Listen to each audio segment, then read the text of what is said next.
আজকে আপনাদের দেখাবো আমরা কিভাবে সাইপ্রাসে ইফতার করে থাকি। সো আজকে হচ্ছে ২৯ রমজান যখন আমরা হচ্ছে এই ব্লগটা বানাচ্ছি। সো আজকে হচ্ছে বাসা থেকে বের হয়ে যাচ্ছিলাম মসজিদের উদ্দেশ্যে, কারণ আমরা প্রত্যেকদিন মসজিদে ইফতার করি। মানে লাস্ট ১০ দিন ধরে করতেছি আরকি। প্রথম দিক দিয়ে করি নাই। তো মসজিদেই ইফতার করলে ভালো, কারণ এখানে অনেক, অনেক খাবার দেয়। সো এইজন্যই যাচ্ছিলাম আজকে সব রুমমেটদের নিয়ে। আর এখানে একটা অবাক করার বিষয় হচ্ছে, এখানে যারা আছে আমার সাথে ৫-৬ জন সবাই হচ্ছে সিলেটের। আমি একলাই ঢাকার। সিলেটের মানুষ খুবই ভালো। সো ওরাও খুব ভালো। আর আমার সাথে সবাই খুব ফ্রেন্ডলি হয়ে গেছে এখন অলরেডি অনেকদিন আসছি।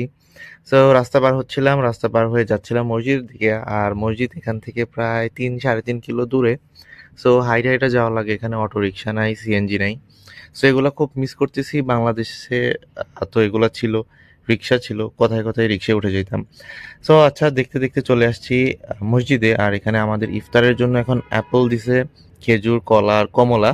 সো কমলাটা এখনো দেয় নাই, এই যে কমলা দিয়ে দিছে। সো আমাদের এগুলা হচ্ছে নামাজের আগে থাকে, আর নামাজের পরে হচ্ছে মেইন খাবার যেটা বিরিয়ানি থাকে।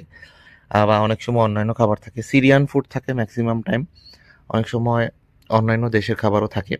সো খাওয়া-দাওয়া শেষ করে আমরা এখন যাচ্ছিলাম হচ্ছে একটু বিচের দিকে একটু বসবো। কারণ হচ্ছে ২ দিন আছে আর রোজার।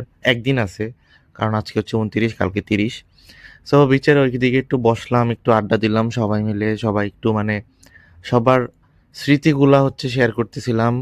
বিচের পাড়ে বসে যে কে কি করছিল বাংলাদেশে, কে কি ছিল। আর সবচেয়ে অবাক করা বিষয় হচ্ছে সবার ছোট আমি এইখানে। মানে আমি একমাত্র এইচএসসি ২৩ ব্যাচ, আর বাকিরা সবাই একটু বড় আমার থেকে ১-২ বছরের। সো এখানে আসার পরে ঘোরাঘুরি শেষ করে আমরা একটু ভাবলাম যে এখানে বসি, সাগরের পাড়ে বসে একটু আড্ডা-টাড্ডা দেই। সো এগুলাই করতে, করতে হচ্ছে সময় চলে যায়। আর তারপরে চলে